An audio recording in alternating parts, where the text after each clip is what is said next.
Rest in peace, Richard Wayne Penniman, who is actually my grandma's cousin. I don't know if I ever mentioned that, but yes, Little Richard is some relation to me, and I'm definitely proud of that, coming from a legacy of musicians such as my dad, um, and my dad's dad. Little Richard, he's on my mom's side though. He's on he's my grandma's cousin. And yes, music runs in my family on both sides. But this is not about me, of course. I just thought I would mention that. The king of rock and roll has passed. Little Richard, man, he's innovated so much. He even influenced his contemporaries. Yes, Elvis gave him props and called him the greatest. He influenced Buddy Holly. What's the guy? Bill Haley. I forgot the guy who did Summertime Blues. But a lot of cats that he influenced, not only then, but even up till now. Yeah, the Beatles and David Bowie you know, definitely were influenced by him. Little Richard drove the living hell out of blues and rocked it out. Blues is the beginning of rock and roll, but it's just like gospel and blues, really. But it's what you see, the formation of how Little Richard stuck, both of those genres together, which are cousins. Well, I won't call them cousins, but they are from the same root, the same African root, you know. And Little Richard just threw it right in there, like just mix the two. They couldn't call. I remember reading something a long time ago. Sorry, I keep jumping over my words, you guys. Um, they mentioned Little Richard, if I could remember correctly, how they couldn't call his style blues, gospel, or even R&B because it was too wild to be R&B. R&B it's not what it is today. R&B is a little bit more smooth and slick. Actually, R&B was a little bit more up tempo, and definitely you could get your groove onto it, but it was more up tempo and up pace in a lot of ways. Even if it was slowed down, it was just basically a little bit more driving than regular traditional blues, at least drum wise, and just it took on a different form, even though it was, the blues was the model. But it's the way that Little Richard played. He stood out, and it wasn't just, it was something even more wilder than R&B, him hollering and just crooning and whoa, I can't do it as good as he does. But I think they even tried to call it hot jazz at one point, but it was just too raw and primal. I hate using that word primal. It just sounds weird. But it was just too raw. And that's where you get, shoot, when you listen to Ready Teddy, freaking,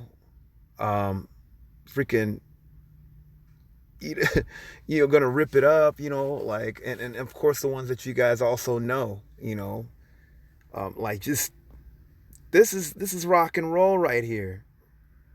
Little Richard. He's the dude that like was the first to wear makeup, and I know that it was inspired by another guy. I think his name was Billy Wright. Billy Wright actually kind of gave him pointers just what to do.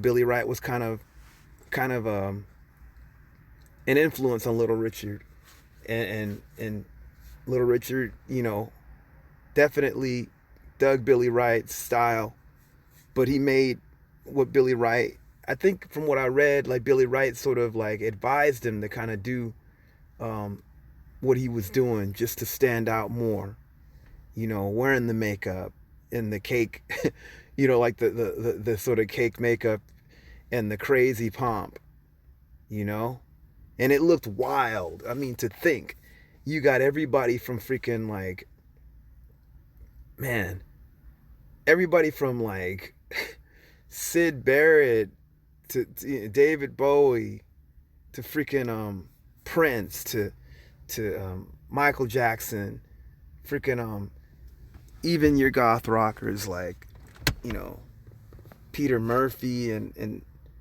all those guys. I don't know if Peter wore, well, shoot, all those guys like wearing makeup and stuff like that. It started with Little Richard and the way that he did things. You know, he had a grand influence on a lot of people. He also had a grand influence socially. He kind of was the catalyst for like a lot of dance places to be integrated. You know, as far as like, you know, brothers and sisters could not go into places where, you know, white folks could go, you know, when it came to de jure segregation and all that.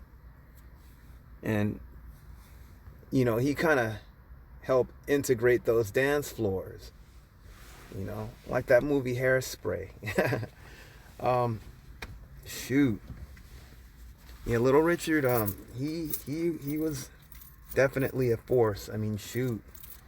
Like, man, I mean, there's so much to say about him. And it's messed up that I remember when I was a little kid, it was really messed up how the Grammys, it's almost like they kept shunning him. And, you know, he would joke around and say, like, hey, you know, where's my Grammy at? You know, like, basically saying, hey, I've been here. You know, they didn't give, I mean, they didn't give Elvis his stuff, but hey, what about me? You know? And, though it was, he kind of seemed comical in saying what he did, he was right. He totally was right, man.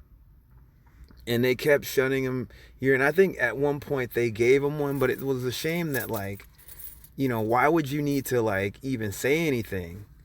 You know, he should have gotten that. I mean, like, why did he even need to say anything about that? This man is the architect of a music that pretty much took over the world, you know? That rock and roll. I'm still a rocker no matter what, you guys, you know. Obviously, I go by odd rocker, but I'm a rocker. That's the whole point. Whether it be on my drums, guitar, bass, or on the dance floor, that's what I do. I'm a rocker. And I have Little Richard and people like him to thank for that. It's the reason that I could even say, hey, there's a black history of rock and roll, and it goes deeper than most people even know. And has influenced so many different people worldwide. Little Richard, there's so much to say about him, and I feel like I'm not covering enough bases, but he's done so much. And of course, you know, he loved the Lord. It's the reason that he kind of just chilled on the music and just wanted to start preaching and, you know, sharing the love of God and what God can do for anyone, you know. One thing I forgot to mention is that he loved Sister Rosetta Tharpe. I think Sister Rosetta Tharpe was a huge influence on him because, you know, she came from the gospel world too and crossed over into what people might call the secular world. She did gospel songs though, you know, like a lot of those types of songs. You know, Little Richard, you know, he crossed over, but I guess some people would say that he did more secular songs when he started being more popular and all that, or you know, just R&B. That's what he was rolling with, you know, like that's what they called it at the time. Before, you know, I mean, it was rock and roll. That stuff was rocking. Even when you listen to Sister Rosetta Tharpe, you know, R&B will always be a part of rock and roll no matter what. Classic R&B, that is. But I'm sorry for rambling so much, you guys, but Little Richard, um, definitely will be missed. I wish that I could have met him. I've always wanted to. I had a few family members that actually did meet him, and they talked about family and stuff, which is really cool. Anyway, you guys, I just thought I would share my thoughts on this icon, you know, who I happen to be related to. Rest in peace, Little Richard. Rest in peace, Richard Wayne Penniman. Sorry, you guys, for all my mess ups. Rest in peace, memory eternal, Little Richard. Peace.